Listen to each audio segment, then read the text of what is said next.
जय श्री कृष्णा। क्या आप जानते हैं, आज हम कर्ण पुराण कथा के जरिए आपको बताएंगे कि आखिर मृत्यु के बाद इंसान कहाँ जाता है, क्या होता है उसके साथ, क्या क्या दुख उसे झेलने पड़ते हैं और क्या क्या तकलीफें उसे होती हैं। तो चलिए शुरू करते हैं कर्ण पुराण कथा का प्रथम अध्याय। धर्म ही जिसका सुदृढ़ मूल है, वेद जिसका स्कंद तना है, पुराण रूपी शाखाओं से जो समुद्र है, यज्ञ जिसका पुष्प है और मोक्ष जिसका फल है, ऐसे भगवान मधुसूदन रूपी पादप जैसे वृक्ष सबको आश्रय देता है, वैसे ही भगवान भी अपने चरणाबिंद में आश्रय देकर सबकी रक्षा करते हैं। इसीलिए भगवान मधुसूदन को यहाँ पादप वृक्ष की उपमा दी गई है। कल्प वृक्ष की जय हो। देव क्षेत्र नैमिषारण्य में स्वर्गलोक की प्राप्ति की कामना से शौनका आदि ऋषियों ने एक बार सहस्त्र वर्ष में पूर्ण होने वाले यज्ञ को आरंभ किया। एक समय प्रातः काल के हवन कृत्यों का संपादन करके उन सभी मुनियों ने सत्कार किए गए आसनासीन सूत जी महाराज से आदरपूर्वक पूछा। ऋषियों ने कहा, हे सूत जी महाराज, आपने सुख देने वाले देव मार्ग का सम्यक निरूपण किया है। इस समय हम लोग भयावह यम मार्ग के विषय में सुनना चाहते हैं। आप सांसारिक सुखों को और उस क्लेश के विनाशक साधन को, इस लोक और परलोक के क्लेशों को यथावत वर्णन करने में समर्थ हैं, अतः आप हमें उसका वर्णन बताइए।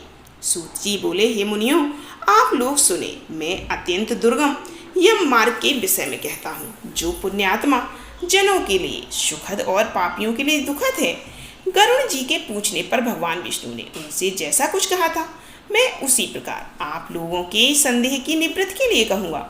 किसी समय बैकुंठ में सुखपूर्वक विराजमान परम गुरु श्रीहरि ने विनतापूर्ण गरुण जी से विनय झुककर पूछा। गरुण जी ने कहा, हे देव, आपने भक्ति मार्ग का अनेक प्रकार से मेरे समर्थ वर्णन किया है, मेरे समक्ष वर्णन किया है और भक्तों को प्राप्त होने वाली उत्तम गति के विषय में कहा है। अब हम भयंकर यम मार्ग के विषय में सुनना चाहते हैं। हमने सुना है कि आपकी भक्ति से विमुख प्राणी वही नरक में जाता है। भगवान का नाम सुगमता पूर्वक लिया जा सकता है। जीवा प्राणी के अपने बस में है तो भी लोग नरक क्यों जाते हैं? ऐसे अधम मनुष्यों को बार बार धिक्कार है। इसीलिए भगवान पापियों को जो गति प्राप्त होती है तथा यम मार्ग में जैसे वे अनेक प्रकार के दुख भोगते हैं, उसे आप मुझसे कहिए। श्री भगवान बोले, हे पक्षेंद्र, सुनो, मैं उस यम मार्ग के विषय में कहता हूँ, जिस मार्ग से पापी नरक की यात्रा करते हैं और जो सुनने वालों के लिए भी भयावह है। जो प्राणी सदा पाप परायण है, दया और धर्म से रहित हैं, जो दुष्ट लोगों की संगत में रहते हैं, सत्य शास्त्र और सत्संगत से विमुख हैं, जो अपने को स्वयं प्रतिष्ठित मानते हैं, अहंकारी हैं तथा धन और मान के मद से चूर हैं, आश्रित शक्ति को प्राप्त हैं तथा दैवीय संपत्ति से रहित हैं, जिनका चित्त अनेक विषयों में आसक्त होने से भ्रांत है, जो मोह के जाल में फंसे हैं और जो कामनाओं के भोग में ही लगे हैं, ऐसे व्यक्ति अपवित्र नरक में गिरते हैं। जो लोग ज्ञानशील हैं वे परम गति को प्राप्त होते हैं। पापी मनुष्य दुखपूर्वक यम यातना प्राप्त करते हैं। प्राणियों को इस लोक में जैसे दुख की प्राप्ति होती है और मृत्यु के पश्चात वे जैसी यम यातना को प्राप्त होते हैं, उसे सुनो। यथोपार्जित पुण्य और पाप के फलों को पूर्व में भोग कर कर्म के संबंध से उसे कोई शारीरिक रोग हो जाता है। आदि मानसिक रोग और व्याधि शारीरिक रोग से युक्त तथा जीवन धारण करने की आशा से उत्कंठित उस व्यक्ति की जानकारी के बिना ही सर्प की भांति बलवान काल उसके समीप आ पहुँचता है। उस मृत्यु की संप्राप्ति की स्थिति में भी उसे वैराग्य नहीं होता। जिसने जिनका भरण पोषण किया था, उन्हीं के द्वारा उसका भरण पोषण होता है। वृद्धावस्था के कारण विकृत रूप वाला और मरणाभिमुख वह व्यक्ति घर में अवमान पूर्वक दी हुई वस्तुओं को कुत्ते की भांति खाता हुआ जीवन व्यतीत करता है। वह रोगी हो जाता है, उसे मंदाग्नि हो जाती है और उसका आहार तथा उसकी सभी चेष्टाएं कम हो जाती हैं। प्राण वायु के बाहर निकलते समय आंखें उलट जाती हैं, नाड़ियां कफ में रुक जाती हैं, उसे खांसी और श्वास लेने में प्रयत्न करना पड़ता है तथा कंठ से घुर घुर से शब्द निकलने लगते हैं। चिंतामग्न स्वजनों से घिरा हुआ तथा सोया हुआ वह व्यक्ति काल पास के वशीभूत होने के कारण बुलाने पर भी नहीं बोलता। इस प्रकार कुटुंब के भरण पोषण में ही निरंतर लगा रहने वाला अजितेंद्रीय व्यक्ति अंत में रोते बिलखते बंधु बांधवों के बीच उत्कृष्ट वेदना से संज्ञा शून्य होकर मर जाता है। हे गरुण, उस अंतिम क्षण में प्राणी को व्यापक दृष्टि प्राप्त हो जाती है, जिससे वह लोक परलोक एकत्र देखने लगता है। अतः चकित होकर वह कुछ भी नहीं कहना चाहता। यमदूतों के समीप आने पर भी सभी इंद्रियां विकल हो जाती हैं, चेतना जड़ीभूत हो जाती है और प्राण चलायमान हो जाते हैं। आतुर काल में प्राण वायु के अपने स्थान से चल देने पर एक क्षण भी एक कल्प के समान प्रतीत होता है और 100 बिच्छुओं के डंक मारने जैसी पीड़ा होती है। वैसी पीड़ा उस समय उसे अनुभव होने लगती है। वह मड़ा सन्न व्यक्ति फैन उगलने लगता है तथा उसका मुख लार से भर जाता है। पापी जनों के प्राणवायु अधोद्वार गुदा मार्ग से निकलते हैं। उस समय दोनों हाथों में पास और दंड धारण किए नग्न दांतों को कटकटाते हुए क्रोधपूर्ण नेत्र वाले यम के 2 भयंकर दूत समीप में आते हैं और उनके केस ऊपर की ओर उठे होते हैं। पीक कौवे के समान काले होते हैं और टेढ़े मुख वाले होते हैं तथा उनके नख आयुध की भांति होते हैं।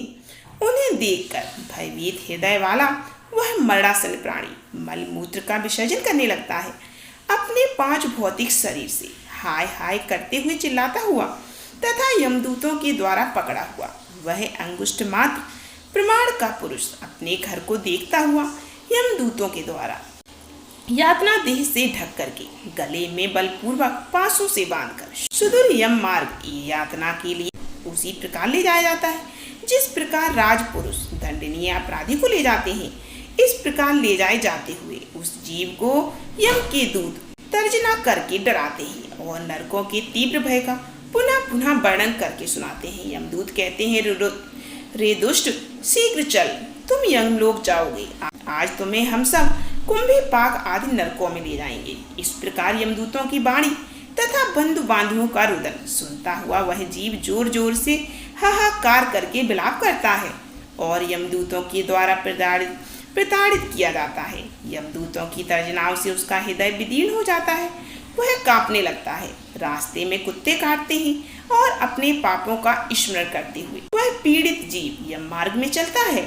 भूख और प्यास से पीड़ित होकर शूर दबाग्नि एवं वायु के झोंकों से संतृप्त होते हुए और यमदूतों के द्वारा पीठ पर कोड़े से पीटे जाते हुए उस जीव को तपी हुई बालुका से पूर्ण तथा विश्राम रहित और जल रहित मार्ग पर असमर्थ होते हुए भी बड़ी कठिनाई से चलना पड़ता है। थक थक कर जगह जगह पर गिरता है, मूर्छित होता हुआ और पुनः उठकर पापी जनों की भांति अंधकारपूर्ण यमलोक में ले जाया जाता है। 2 अथवा 3 मुहूर्त में वह मनुष्य वहां पहुंचाया जाता है और यमदूत उसे घोर नरक यातनाओं को दिखाते हैं। मुहूर्त मात्र में यम को और नारकीय यातनाओं को भय को देखकर नारकीय यातनाओं के भय को देखकर वह व्यक्ति यम की आज्ञा से आकाश मार्ग से यमदूतों के साथ पुनः इस लोक मनुष्य लोक में चला आता है। मनुष्य लोक में आकर आवादी वासना से वृद्ध वह जीव देह में प्रविष्ट होने की इच्छा रखता है, किंतु यमदूतों द्वारा पकड़कर पास में बांध दिए जाने से भूख प्यास से अत्यंत पीड़ित होकर वह रोता रहता है। हे तार्च, वह पातकी प्राणी पुत्रों से दिए हुए पिंड तथा आतुर काल में दिए हुए दान को प्राप्त करता है, तो भी उस नास्तिक को तृप्ति नहीं होती। पुत्र आदि के द्वारा पापियों के उद्देश्य से किए गए श्राद्ध, दान तथा जलांजलि उनके पास ठहरती नहीं। अतः पिंडदान का भोग करने पर भी वे क्षुधा से व्याकुल होकर यम मार्ग में जाते हैं। जिनका पिंडदान नहीं होता वे प्रेत रूप में होकर कल्प पर्यंत निर्जन वन में दुखी होकर भ्रमण करते हैं।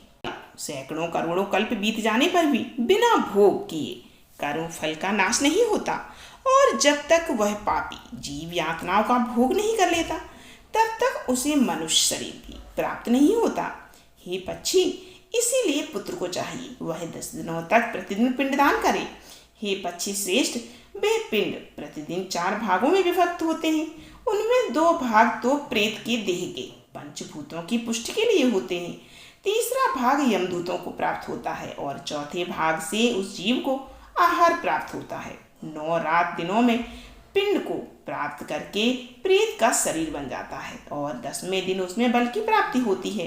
हे खग, मृत व्यक्ति के देह के जल जाने पर पिंड के द्वारा पुनः 1 हाथ लंबा शरीर प्राप्त होता है, जिसके द्वारा वह प्राणी यमलोक के रास्ते में शुभ और अशुभ कर्मों को भोगता है।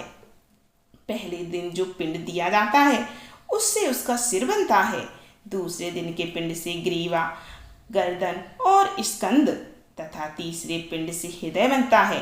चौथे पिंड से पृष्ठभाग, पीठ, 5वें से नाभि, छठे तथा 7वें पिंड से क्रमता कटी, कमर और गुहांग उत्पन्न होते हैं।